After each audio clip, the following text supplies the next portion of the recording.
Today on The Daily Charge, Netflix in a slump, YouTube cracks down on pirates, and Neopets in 2019?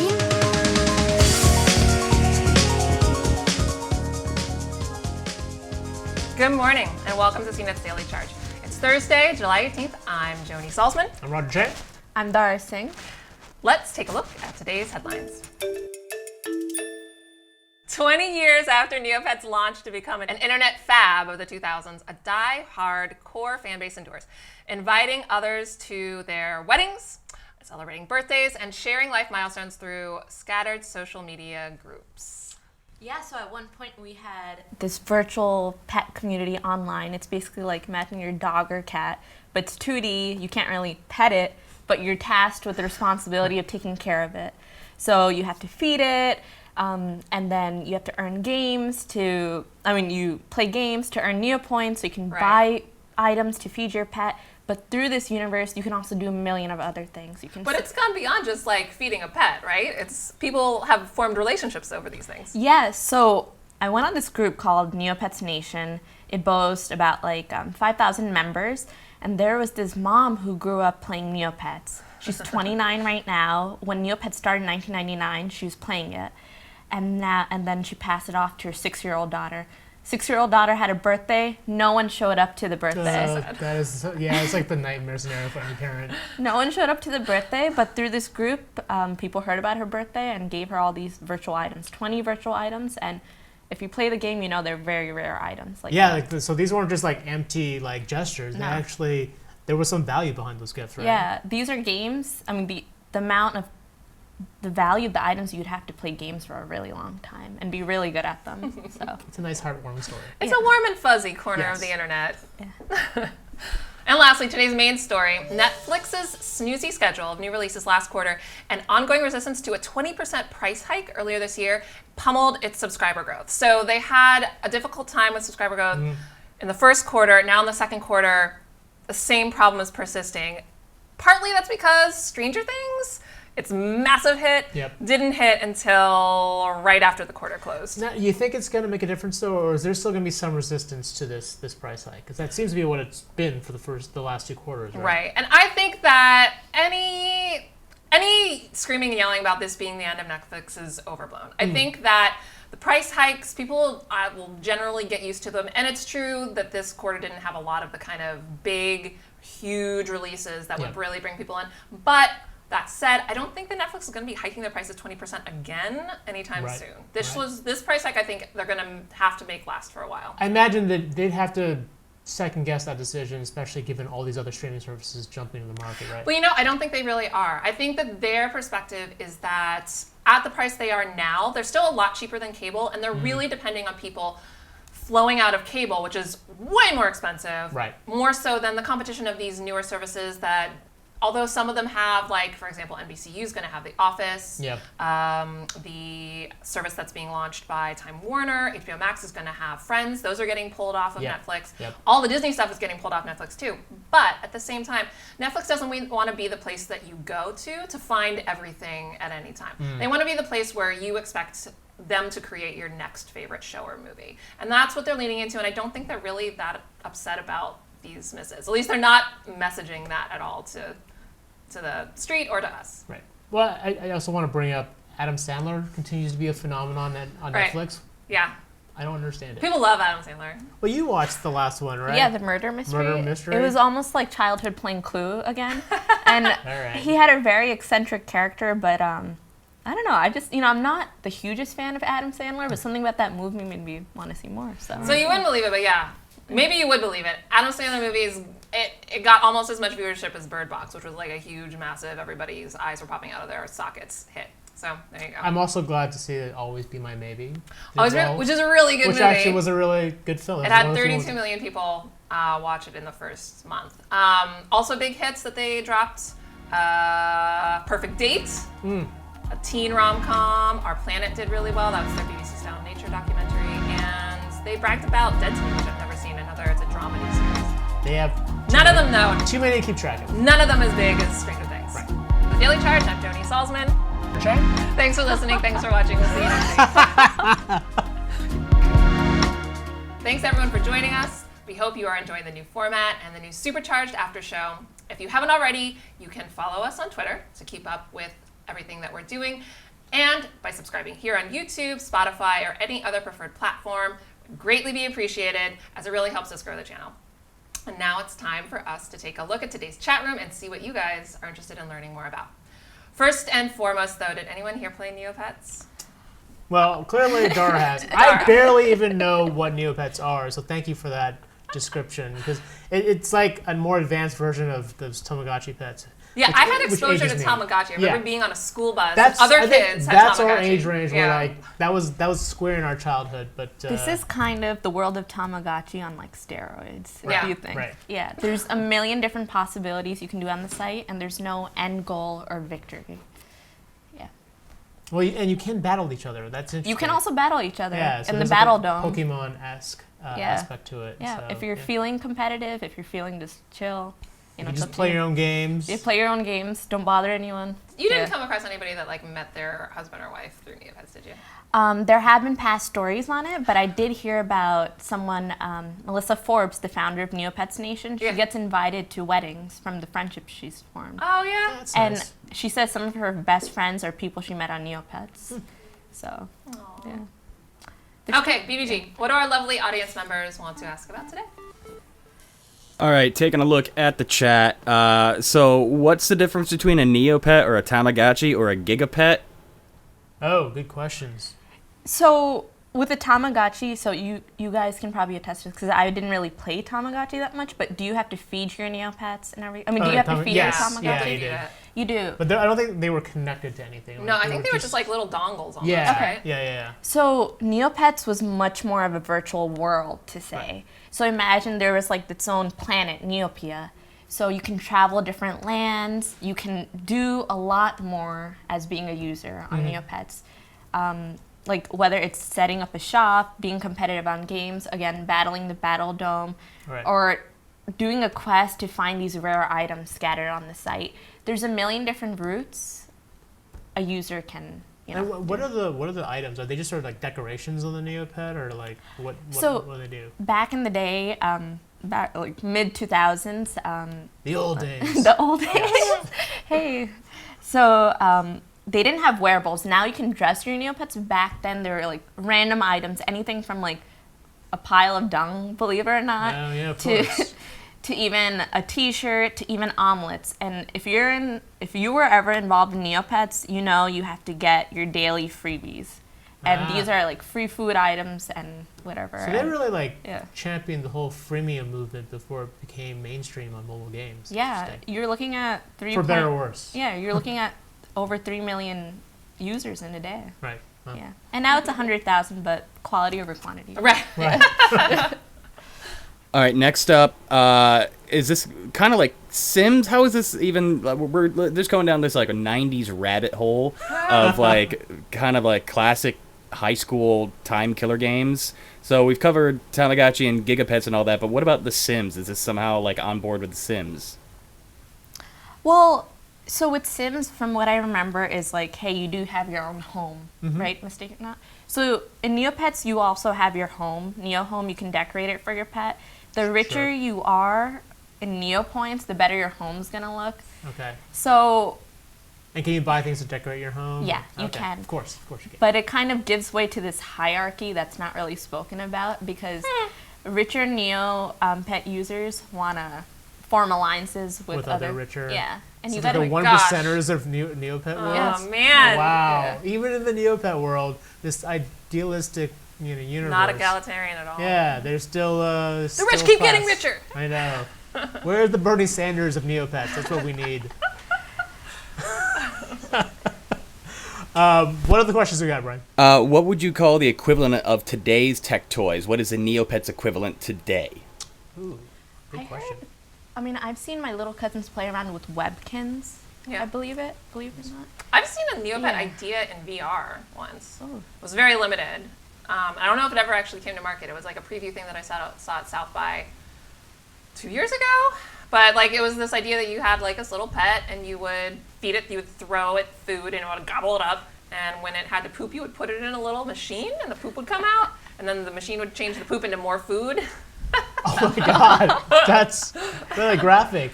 It wasn't though. It was adorable. Oh, okay. I mean, it's all like glittery, rainbow-colored poop and food, so it didn't actually, and it didn't smell like anything. Was it the idea that though, like, if you didn't feed it, it would like starve, or like you had to keep? I mean, feeding this is virtual reality, so the experiences last like 4 minutes. Right. I just imagine like if this was an actual practical thing, like every day, like at 3 o'clock, I'd have to like strap on my VR headset to feed my virtual pet. Yeah, I don't know Just if that seems ever like- came to market, so I don't know if it ever was that seems like it'd be released. kind of a hassle. At least with Neopets, your pets are probably in perpetual dying mode. They'll never actually. They don't actually die.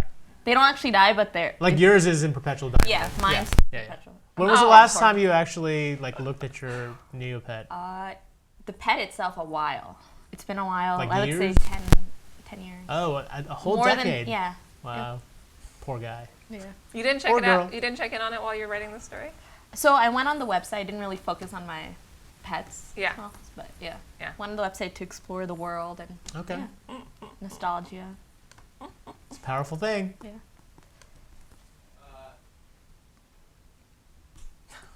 Hang on, I'm fixing things back here. I had a virtual pet. Is that what they were called? The other ones that were kind of like Tamagotchis, but mine were like Star Wars. I had like a Rancor or something like that. It was another keychain dongle thing. Anybody remember those? I think that probably is the same company, but they just got the license for Star Wars, and Yeah. like it probably works the same way, right? Like, But you it feed the was Rancor. called Virtua Pet, right, or something like that. I honestly don't remember what they were called. I don't. That doesn't quite ring a bell for me. Okay. Sorry. I wasn't big on any of these things, anyways. Like I knew about the fad, but I never took part in it. my nostalgia powers are failing me today. Usually they're so strong. So what is the next trendy thing that we're going to discover has like an underground following still here in 2019? Pogs? Yeah. Let's go with Pogs. I mean, we could just say that it's Fortnite already. Ugh. I mean, like, Shoot, that's not underground though. it's not underground, that's but as like, far above neither ground was as possible. Neopets wasn't underground when it was Right, in its heyday. right. So, I don't know. But if you're looking for the next trend for kids, I don't know. My kid's too young for this stuff, so yeah. And I'm just terminally unhip, so that doesn't help either. Okay, moving on.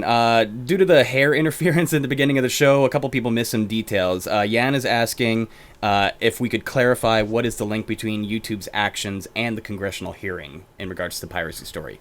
Right. So, YouTube started increasing its blocking of these stream ripping sites about a week ago. And when that started happening, that's when Gerald Nadler, the chairman of the House Judiciary Committee, reached out to Google and said, "What are you doing?" This was a few days before he was going to bring Google, along with other big tech companies, Amazon, Apple, and Amazon, bring them all in front of the committee for a hearing. So he was reaching out to them, asking them questions about what they were doing, because he has a long-standing track record of trying to figure out how to deal with internet privacy issues. So one of the problems about stream ripping sites is that it's really difficult to mitigate stream ripping piracy in the courts. If recording companies or other music companies try to take these stream ripping sites to court, it's really hard to get jurisdiction because they're out in like Ethiopia or like Bolivia or wherever, they're somewhere. It's hard to get jurisdiction for a U.S. company to get them into a court to shut them down in a court system. It's also hard legislatively to write legislation to it, A, because it's just hard to write legislation and get it passed, but B, it's such a slippery, weaselly sort of piracy. That's the nature of piracy. It's hard to write legislation for it. So really the best first line of defense would be YouTube taking a more proactive stance against stream ripping sites. That's what it appears like they're finally doing a little bit more of. So, from my perspective as a producer here at CNET that uses YouTube a lot and oftentimes repurposes content today, in fact, we borrowed some from a YouTuber that we credited in the video, but a lot of people don't do that. But is there going to be any algorithmic backlash? Are they going to like crank up that whatever auto-reading software they do that kind of pings content or flags content like that? Yeah, this doesn't have anything to do with the recommendation algorithm. It also doesn't have anything to do with fair use. That's a fair use example when you, for a news story or for some other creative endeavor, use somebody else's copyrighted product for your own means. This is totally different than fair use. This is where you plug in a music video that you really like, and the stream ripping site goes like basically hacks through YouTube's backdoor, gets around its encryption, swipes the song, converts it to an MP3, and lets you download it so you can put it on your phone or burn it onto a CD or kind of take it illegally wherever you want. Some people don't realize that stream ripping is illegal, but it is. And the reason is because all that listening that you do, none of the listening gives any royalties to the recording companies or the artists that created that song. So that's why the recording industry wants to try to stamp it out. But yeah, this won't affect the recommendation engine. It's really about IP address blocking, and it's unclear whether YouTube's doing any additional encryption to try to basically shut down the back door before stream ripping sites can hack into it. It's unclear if they're even going that far yet, but they are increasing what appears to be IP blocking of these stream ripping sites. I'm just curious, though, why, like, I kind of understand why they'd be doing it now, but like, why, if it was such a problem, why didn't they act earlier? So YouTube wouldn't say. I asked them if they could comment about why now, and they wouldn't give me any information. But there's speculation that the reason is because there's such antitrust scrutiny right now. Okay. Google and YouTube is the biggest business in Google outside its search business, and there's a lot of scrutiny on Google and others. And so there is some speculation in the industry that maybe what Google's trying to do is look out at the landscape of where it's potentially going to be fighting some antitrust battles and trying to plug up holes that it can that are just easy fixes. This isn't an example where it's an easy, IP blocking is a pretty simple and cheap thing to do. Yeah. They just haven't put it at the forefront of what they wanted to fix. I mean, YouTube has had a lot of more scandalous problems than stream ripping over the past couple of years. So the speculation is that the reason they're doing it now is because they know they're going to be facing some bigger battles. They want to make sure they don't have little battles they also have to deal with at the same time. Got it. Switching gears over to Netflix, Commander Trium says Netflix isn't failing, or have I not seen that mentioned anywhere? What sources am I missing? Joan, go ahead and clarify. We're not saying that Netflix is doomed or anything like that. We're just saying that we saw a slump. It's just business reporting. Yeah, Netflix is going to be fine. Netflix is going to be totally fine. They just surpassed 150 million global subscribers, which is more than any subscription service on the planet. So, well, there might be something in China that's bigger, but... Wait, subscription of anything or subscription for video? For video, for sure. Okay. And in music, too. Spotify is the biggest subscription music service, and it doesn't have that many. Yeah. Netflix is going to be fine. But the point is, what they are seeing is, for example, this is the first time in 8 years that Netflix lost subscribers in the United States, which is its biggest single market and still the market where it makes the most money per subscriber than pretty much any other market right now. It might have some other places where, you know, in Europe where it also makes a lot of money. Most of its growth is coming from these places where there are lower priced. Like, for example, in India, they're launching a mobile-only tier that's like less than $5 a month, which I'm sure a lot of people would love to have here. Yeah. It's not coming here, but it will be happening in India because they're hoping to expand in these countries where they don't have the same amount of subscription breadth as they do in a place like the US, but at the same time, their biggest market is slowing down. At least that's how it seems now. My suspicion is that next quarter it's going to be gangbusters because of Stranger Things and a bunch of other big shows and movies that are coming out. Martin Scorsese, his first movie for Netflix is going to be coming out next quarter. The last season of Orange is the New Black, which has faded in popularity but still really big for them, is going to be coming out next quarter instead of last quarter. So I think next quarter we're going to be talking a totally different narrative. So to counteract that, Ryan says with Disney Plus starting soon, I feel like Netflix may be in trouble. Do most people who subscribe to Netflix love their original content enough to stick with them? For me, the price of admission is worth Stranger Things. Yeah, Disney Plus, there's a lot of talk about the streaming wars, and even last night, Reed Hastings, the CEO of Netflix, said he likes everybody talking about streaming wars because that just means people are talking about streaming, and when people talk about streaming, a lot of them come to Netflix. Yeah, there's a lot of discussion about whether Disney Plus in particular is going to be a legitimate threat to Netflix, the Netflix killer, people like to say. It's not going to be a Netflix killer. I'm going to tell you that right now. At least it's not going to be for like 5 years. Just because Netflix, like I said, it's the biggest video subscription service on the planet. They have like, it's not even fair to say they have a head start. They've like lapped everybody like 77 times before anyone's even started. Like, it's ridiculous how far ahead they are. So it will be interesting to see as Disney Plus launches what it does mean to have kind of a direct threat like that. Netflix has never really had somebody that has a gigantic, beloved catalog of content in addition to putting all this money into original stuff. Like, they haven't had to deal with that before in the past. That's a purely streaming thing, especially when the price point is about half the cost of Netflix's. Yeah, we'll see how long that price point sticks to that low level. I mean, it definitely, I think, opened some eyes when Disney just announced that price. But that and like the breadth of coverage for me, or breadth of like the catalog, how big that actually will be in the first year is still kind of a question mark, right? So, I mean, we know it's gonna be some of the core Disney stuff, but like, it's obviously not gonna be like Netflix's library, right? So no, it won't be as big as Netflix's library, but it will be like the majority of things you think about with Disney, it will have that. It's just the things that it won't have at launch that are really, it won't have a lot of its original stuff at launch. It'll have a few things that are original at launch. And it's going to build those up as time goes on. And we've talked a lot about subscription fatigue, and like we are going to get to a point where we're going to start testing that theory out, right? With all these different services, there's the HBO Max, there's Disney Plus, like how many subscriptions can we tolerate realistically? Yeah, and I think that's where bundling is going to become more of a prevalent thing. Disney's already talking about how they're going to create a bundle that includes some combination of Disney Plus, Hulu, and ESPN Plus. They're like sports related, like bonus paid service. Which kind of gets us back to like the cable model almost. Yeah, I mean the thing about cable is everyone hates cable and they love to complain about cable, but it's Yes, I do. It's a big, it's a big value. You get a lot of stuff bundled together. A lot of people will say like, well, I don't want to have to pay this much money for this big a bundle, but that's where we get into this subscription fatigue. Right. Now that it's all broken out, you're like, oh, when I have to pay for everything piecemeal, it's actually kind of expensive. Right. If they give additional student discounts, I'm all in. There you go. Yeah. In music, they've gone really hardcore into student discounts, but in video, not quite as much. But some do. Some do for sure. This one hits kind of close to home. Just kind of interested to what our perspective is on this one. Commander Trium is asking about Star Trek Discovery. Is Netflix going to absorb Star Trek Discovery? No. So there's a situation right now where Star Trek Discovery is an exclusive in the U.S. for CBS All Access. Disclosure, CNET is owned by CBS.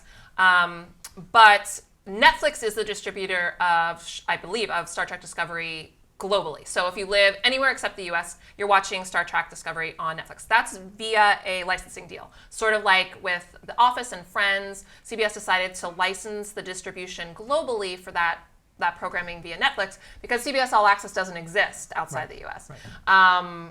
And CBS has loved to brag about when they do these sort of deals, it basically pays for their series. Netflix pays them so much for those rights. It almost pays for some of its series before they even land. I don't think that's the case with Star Trek Discovery because it was a big investment for them. But economically, that works really well for the licensor in CBS's case because they get to have their exclusive here in the US where they have their own service to tout, but they're getting all the money from Netflix for everywhere else. But bottom line is, unless Netflix really, really, really wants to swipe this like tightly clutched property away from CBS, it's not going to be going directly to Netflix anytime soon. Yeah, and given the fact that they're spinning off like a million shows. There's the Picard show that's going to be coming up, which we'll probably hear about from Comic-Con this weekend. Hey. Yeah, they're not letting go of that franchise. No. Yeah. No. When is Google Music going to merge with YouTube Music? So I think they kind of basically have already. Google Music is basically getting sunsetted. It might, if it still exists in any sort of capacity, that actually is a surprise to me because my understanding was that all those subscribers over the past year plus would have been brought over to YouTube Music, which is a shame because it had a hardcore, diehard following. People that subscribed to Google Play Music really loved it, particularly because it had the one feature of subscription music services that nobody else had, which was the locker where you could store your MP3s and you didn't have to, but you know, now as these streaming libraries are so huge, like it's increasingly rare that there's a song that's in your library that isn't in their catalog, but yeah, as far as I know, like let me know in the chat if you guys are still Google Play Music subscribers, but I thought that it was already, those two are already combined. I was a big fan of Google Play Music because I do have a lot of like relic music that doesn't exist in any catalog, stuff that I've recorded myself. Yeah. Stuff that was super underground, DIY, not trying to play the cool guy card, but Shut up. I hosted a lot of like local music like punk scene stuff where we would record live sets and guys would only ever produce their content on cassette tapes because that's all we could afford, but we distributed amongst ourselves in the upstate New York region, and those relics have been lost. I digitized some of them, put them on Google Play Music just for the sake of archiving, but now that's not an option anymore. Yeah, and it really was among music fans like you, people that are very passionate like genre fans, people that are die-hard music fans, the kind of like the high fidelity record store clerk kind of fans. Those are the ones that really loved Google Play Music because they could have all those things that you can't find in traditional streaming music catalog, but they could have it right there in the same place because of that locker, that storage locker. Yeah. All right, and our last question of the day is coming from Michael Brown. What do you think it would take for a new streaming king to take the throne from Netflix? Let's give it a 10-year window. In 10 years, will there be somebody bigger than Netflix? Yeah. Or at least what would they need to do to achieve that? I think if anybody could do it, it would be one of two things. It would be Disney, or it could be a Chinese operator. Because right now there's people talk about the Great Firewall of China. It's a little bit different than that, but the way that things have developed, because there's this sort of gulf between media properties that are operating outside China and those that are operating within them. There are huge streaming media companies in China. They haven't been able to translate over into the US so far, and there hasn't been a vice versa thing really into China yet. So if there were to be developments that allow there to be kind of more commingling of media, streaming media between the two countries, there could be a Chinese operator. I mean, look at TikTok. That was a Chinese social, Vines-like company that bought a US Vine-like company, and now TikTok is gigantic as a Chinese company. But we haven't really seen anything like that in streaming media yet. So if there were a TikTok of streaming media from China, that could be something that could really challenge Netflix or Disney. I mean, they have the best shot. Yeah, I struggle to remember the company's, the media arm's name, but I remember Echo, which had their failed launch here in the US. It was a hardware business, but it was kind of spun off from, it was funded by the profits made from the streaming service, which was hugely successful in China, and I hadn't heard of it at all until after Echo came out. So, so there are definitely players out there, but as for outside of China, it's tough for me to see who could. I mean, I guess conceivably Disney Plus or maybe HBO Max if they expanded their library. I don't know how they'd be able to do it, honestly. And they're owned by AT&T, which for me means they have no idea what they're going to be doing in media. They're going to be pushing 5G and all their They're content. going to be pushing all their 5G. shows will talk about 5G, like the Deadwood movie. I can't wait to watch Deadwood, brought to you by 5G. I would watch that. Well, yeah, but you're a very niche audience, Roger. Yes, I am. Well, that's all she wrote. That's not bad for our first week. A couple of things to iron out, but all in all, feeling pretty good about the new format. Looking forward to people's feedback, thoughts, input, suggestions. We'll take it all. Go ahead and tweet at us or send off a message here in the comment section, or, I don't know, carrier pigeon or whatever. But thanks, everyone, for joining. And Joan, go ahead and take us on out. Yeah, thanks for joining us for our first official week as the Daily Charge. I won't do that again.